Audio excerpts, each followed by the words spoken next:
warahmatullahi wabarakatuh.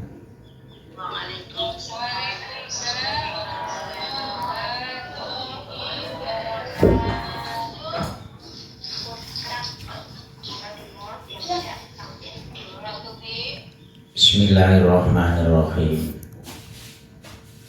Tabarakalladzi biyadil mulku wa huwa ala kulli syai'in qadir. Alladzi 'allamal Qur'an wa 'allamal insana ma lam ya'lam. Allahumma shalli wa sallim wa barik ala sayyidina Muhammad wa ala alihi wa ashabihi ajma'in. Subhanaka la ilma lana illa ma 'allamtana innaka antal alimul hakim. Rabbi shrah li sadri wa yassir li amri wahlul 'uqdatam min lisani yafqahu qawli. Qul ja'al haqq wa zahaqal batil innal batila kana zahuqa. Bismillahirrahmanirrahim. Kitabus sholati kanat afdhola min ghairiha wa farduha afdholul furudi wa nafluha afdholul nawafili wa ya afdholul ibadati al-badaniyati wa ba'daha as-sawmu summal hajju summal zakatu.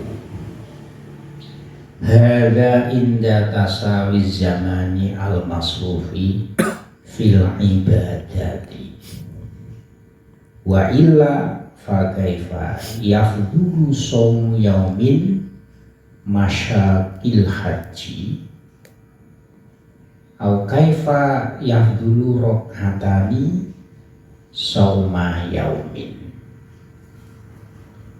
Para jamaah, pagi hari ini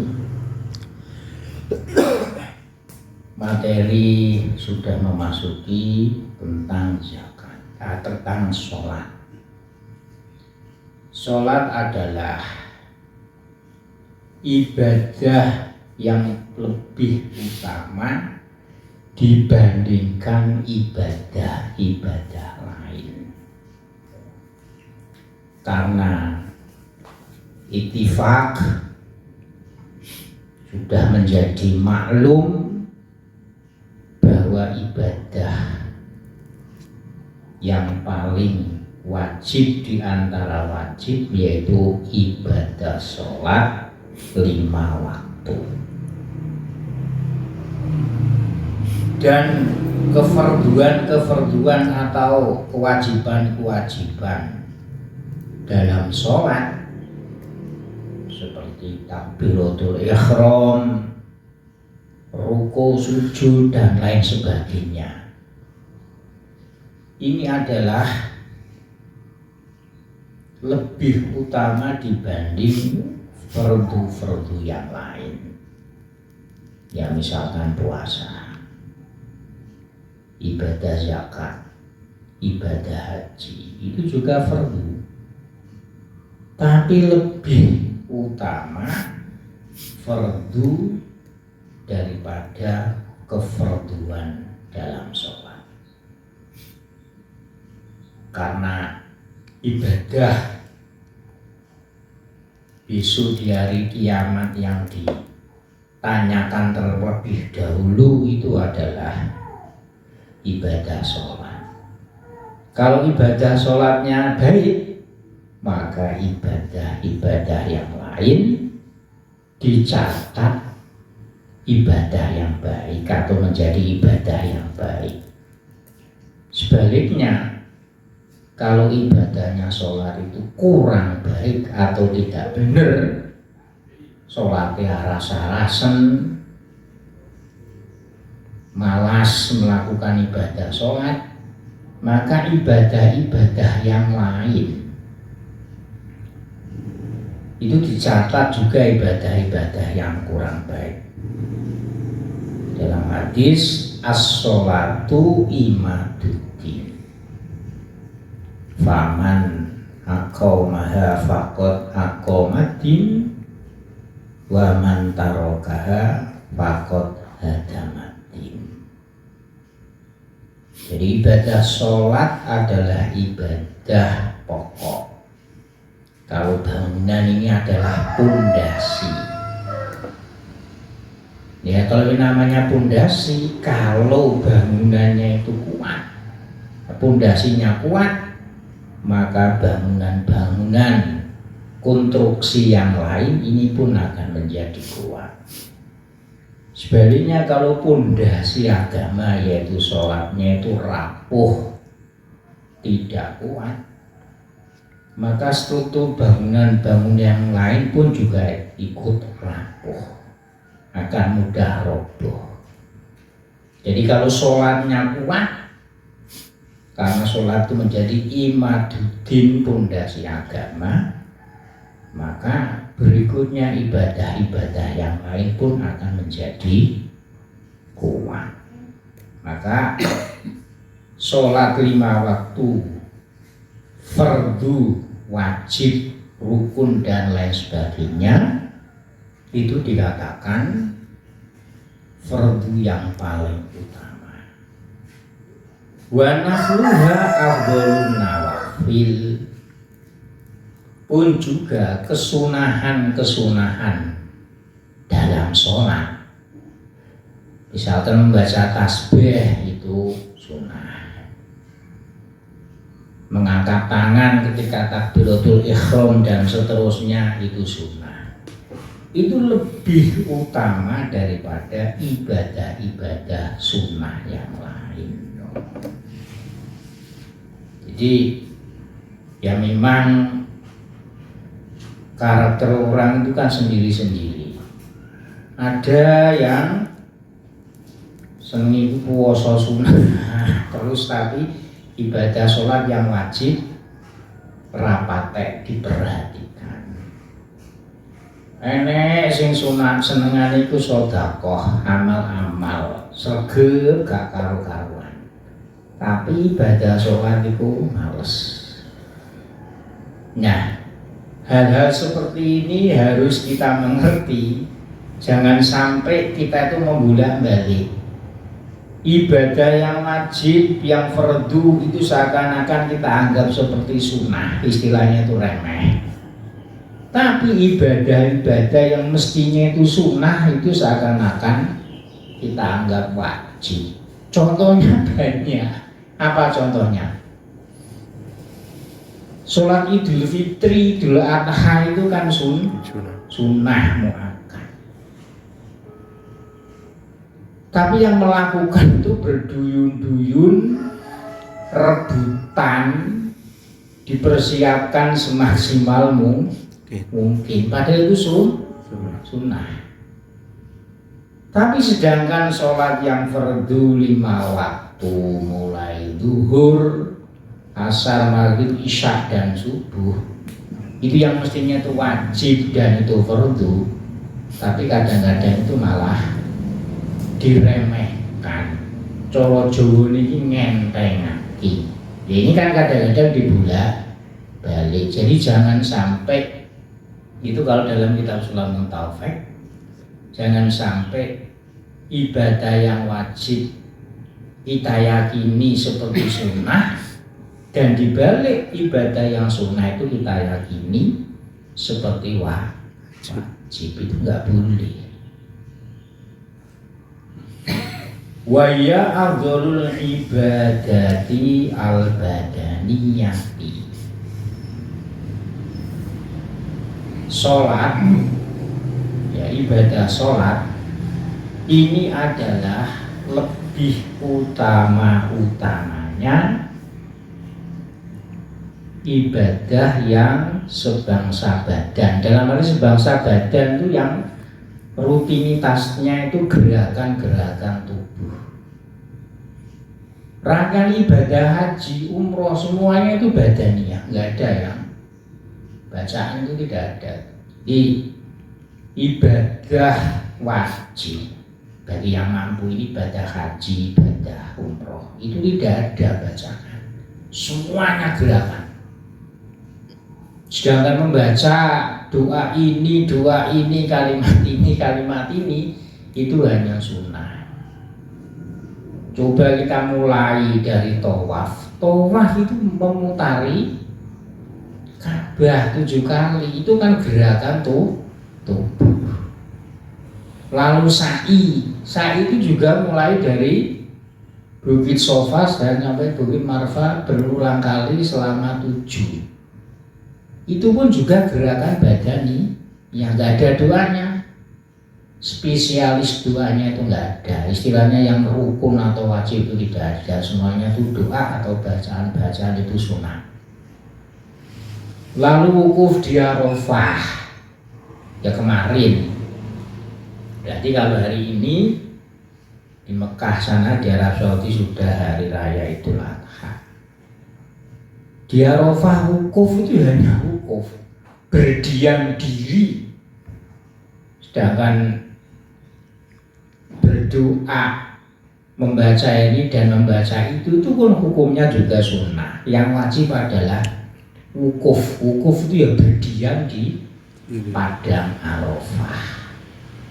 Lalu nginep di Musdalifah, bermalam di Musdalifah. Itu juga merupakan gerakan tubuh. Yang namanya nginep itu kan aktivitas badan atau tubuh, nggak ada bacaan-bacaan tertentu di sana. Mengambil kerikil berapa kali ya? Jadi sekarang 40 lebih lah. Lalu setelah di Musdalifah kita di Mina, ya Mina. Kalau nanti mengambil nafar awal ya 3 hari, 3 hari atau 4 hari lah ya, 3 hari. Kalau sampai nafar sani, ya berarti 4 hari. Itu di sana apa?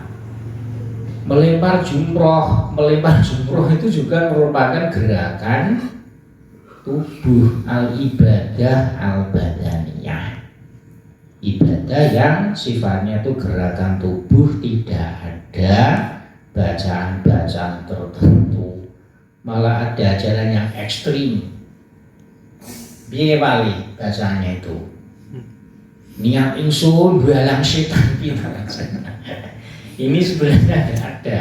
Pokoknya melempar jumroh. Akobah dan Wusta dan Akobah. Jadi semuanya ibadah-ibadah badaniyah yang ada gerakan-gerakannya. Ini adalah yang paling utama, ibadah sholat. Ruku itu juga gerakan tubuh, i'tidal, sujud, takbiratul ihram itu juga gerakan tubuh. Cuman kalau sholat itu ada bacaannya. Yang wajib 1 takbiratul ihram, nomor 2 bacaan Fatihah tiap-tiap rakaat. Yang nomor 4 tahiyat akhir atau tasyahud akhir. Dan yang ketiga ya. Kemudian yang keempat yaitu salam yang pertama. Yang lainnya itu semuanya itu sunnah. Yang lainnya itu semuanya sunnah. Membaca doa iftitah, membaca tasbih, membaca takbir tiap-tiap gerakan, mau sujud, mau ruku, mau tidal, tahiyat awal atau tasyahud awal itu semuanya sunnah. Ya, gerakan-gerakan ibadah badaniyah yang paling utama tetap gerakan dalam sholat. Wa ba'daha as-shaumu sumal hajju sumal zakatu. Lalu ibadah-ibadah yang lebih utama setelah sholat yaitu puasa. Lalu haji, tentu haji bagi yang mampu. Lalu menunaikan zakat. Haga inda tasawi zamani al-masrufi fil ibadati. Tapi urutan-urutan sholat, lalu puasa, lalu haji, lalu zakat itu memang waktu-waktu kita itu pergunakan untuk ibadah. Tapi kalau memang itu hanya waktu yang kadangkala tidak full semuanya itu ibadah, ya maka kesukaran dalam melakukan ibadah haji itu lebih utama dibanding puasa sehari. Karena ibadah haji itu ya berangkat ke Arafah saja itu waktunya itu butuh sabaran. Nanti malam di Musdalifah itu dinginnya nggak karu-karuan. Ini tentu ukurannya itu karena masyarakat itu berat, maka al-ajru bihasabi ta'ab, pahala itu ya dihitung dengan sampai di mana beratnya melakukan ibadah atau pahala itu sendiri. Lalu au kaifa yahdulu rakaatani shoma yaumin. Begitu juga 2 rakaat sunat ini mana mungkin bisa melebihi daripada ibadah yang sehari itu penuh dengan kelaparan dan nafsu. Ya tentu semuanya itu adalah dilihat dari kacamata waktu dan kesukaran dalam ibadah itu sendiri. Tapi kalau memang semuanya itu sama, dalam arti sama, semuanya dipergunakan untuk ibadah, ya urutannya sholat, lalu puasa, lalu haji, lalu zakat. Bismillahirrahmanirrahim. Faradallahu ala hadhil ummati fi kulli yaumin wa lailatin khamsa sholawatin faqat. Wa ya ma'lumatun minad dini bil darurah. Allah mewajibkan umat ini, umat ini itu umatnya Nabi Muhammad, karena Nabi yang terakhir adalah Nabi Muhammad. Soal sekarang itu masih banyak sisa-sisa umat selain Nabi Muhammad dalam arti belum mengakui agama Islam, yaitu kan sisa-sisa. Tapi syariat para nabi itu akan tergantikan setelah nabi yang baru datang. Jadi kalau nabi sebelum Nabi Muhammad, nabi sebelum terakhir Nabi Muhammad yaitu Nabi Isa, ya maka syariatnya Nabi Isa itu akan tergusur, akan dinasah, tergantikan oleh syariatnya Nabi Muhammad. Allah mewajibkan umatnya Nabi Muhammad ini setiap hari sehari semalam, yaitu 5 kali sholat saja. 5 kok syabot rumangsa sholat itu nggak ada efek, ya ini sudah keterlaluan lah. Jadi kalau hanya 5 kali itu sangat ringan sekali. Soal masalah berat itu ukurannya itu adalah pada diri kita atau pribadi masing-masing. Yang sangat bersyukur sekali waktu dulu nalika Nabi Muhammad Isra Mi'raj itu bertemu Nabi Musa, minta untuk menalar kepada Allah dari 50 menjadi 5. Dan ini 5 waktu ini adalah hal sesuatu yang sudah maklum kepastian dari agama Islam itu sendiri, entah itu syariat dari Allah Al-Quran maupun dari Nabi Muhammad Sallallahu Alaihi Wasallam. Wa ya al-dhuhru wal asru wal maghribu wal isya'u was subahu. Sholat sehari semalam 5 waktu, yaitu sholat zuhur, asar, maghrib, isya, dan subuh. Ya maka kok terasa berat atau mau melakukan Karena kadang dia itu melihat efeknya. Wah, saya sholat yang nggak ada efeknya. Nah, efek itu bukan efek secara dohiriyah, efek secara kebutuhan kita itu bukan. Tapi efek kita itu adalah merasa bahwa diri kita itu adalah hamba Allah Subhanahu wa Ta'ala. Sehingga ketika merasa bahwa diri kita ini adalah hamba Allah Subhanahu wa Ta'ala, maka efek-efek dohiriyah, dalam arti efek dohiriyah sesuai dengan keinginan kita, itu tidak terpikirkan. Yang terasa adalah jiwa kita itu adalah merasa tenang, dan kita itu merasa terlindungi, merasa terjaga. Semuanya itu adalah karena kehendak Allah Subhanahu wa Ta'ala. Kalau nanti efek aku sholat yauna ya ini tetap ini itu maksudnya bukan secara dohiriyah. Kalau kita itu menuntut kita dari dulu sampai sekarang itu sholat ya tetap begini, nggak kaya-kaya, nggak ada peningkatan dalam segi materi misalnya, itu salah sekali.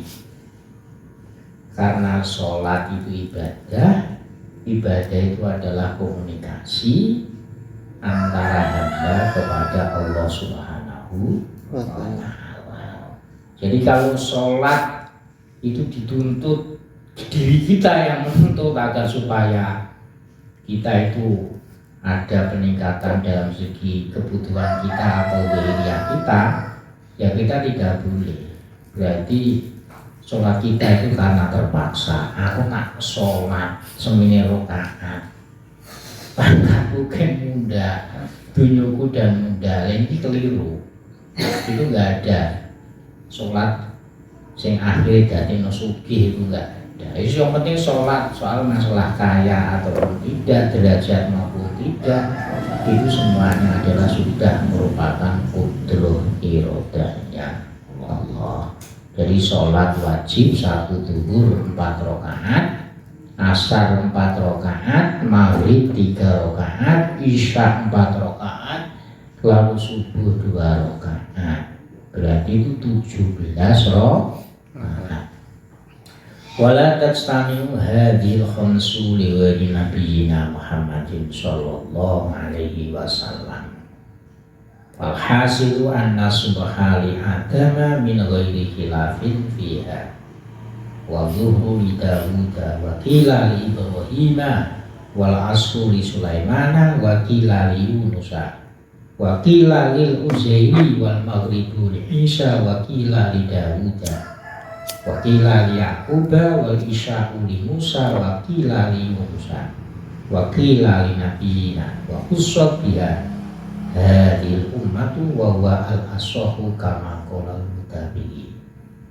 Jadi sholat 5 waktu mulai zuhur sampai subuh itu terkumpul dalam arti diperintahkan menjadi satu sehari semalam itu hanya kepada umatnya atau kepada Nabi Muhammad SAW.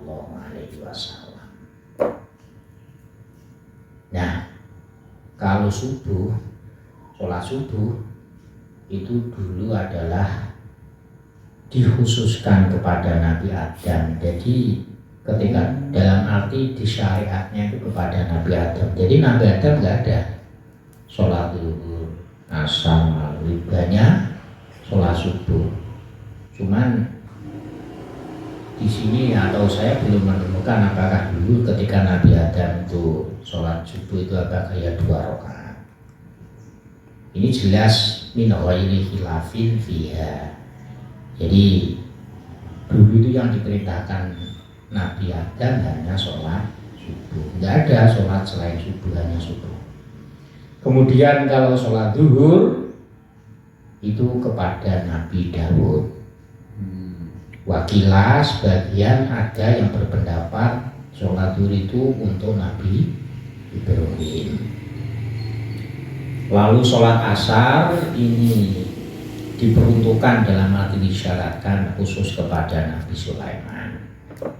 Ada sebagian berpendapat bukan Nabi Sulaiman tapi Nabi Yunus. Nabi Yunus ini Nabi sing diuntal iwak paus. Makanya kalau Nabi doanya Nabi Adam ya Rabbana dzalamna anfusana wa illam taghfir lana wa tarhamna lanakunanna minal khasirin. Tapi kalau Nabi Yunus itu ketika diuntal di dalam perut ikan paus itu walannuni idza baru diban fadlna alla naqdiru alaihi fanada fi dhulumati alla ilaha illa anta subhanaka inni kuntu minadz dzalimin. Jadi segala problem kita, kesulitan kita ini baiknya adalah kita membaca doanya atau kalimat-kalimat yang diucapkan Nabi Yunus, yaitu la ilaha illa anta subhanaka inni kuntu minadz dzalimin. Dan sebagian lagi ada yang berpendapat bahwa sholat asar itu adalah diperuntukkan Nabi Uzair. Jadi kalau orang Yahudi Uzair itu binullah, kalau orang Nasrani itu Isa binullah. Nabi Isa itu anak Gusti Allah. Itu dalam Al-Quran disebut Nabi Uzair. Nabi Uzair itu apakah ya Nabi? Nabi Musa, Nabi yang jelas itu Nabi Uzair ya Nabi memang. Kemudian sholat maghrib wal maghribu li Isa wa qila li Daud. Kalau dulu sholat maghrib itu disyariatkan kepada Nabi Musa, Nabi Isa. Tapi ada yang mengatakan atau berpendapat kepada Nabi Daud, ada yang berpendapat Nabi Yakub. Nabi Yakub itu ayahnya Nabi Yusuf dan Nabi Yahya. Kemudian kalau sholat Isya itu diperuntukkan Nabi Musa. Sebagian berpendapat untuk Nabi Yunus.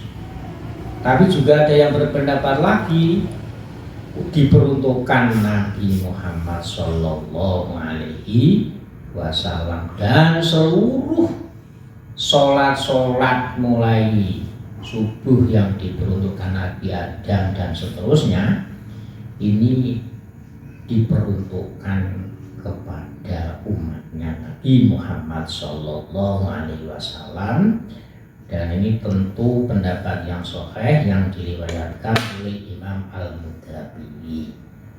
Semoga dengan permulaan muqaddimah keterangan sebagian daripada sholat ini atau kronologi cerita-cerita sholat ini menjadikan motivasi kita bahwa apapun ibadah-ibadah selain sholat yang kita semangati, mungkin semangatnya sedekah beramal itu luar biasa, beramal puasa Senin Kemis atau amal-amal ibadah puasa sunnah yang itu luar biasa semangatnya, atau ibadah-ibadah yang lain selain sholat itu semangatnya luar biasa, tapi jangan sampai kita itu meremehkan atau meninggalkan bahkan yaitu yang namanya ibadah sholat fardu sehari semalam 5 kali.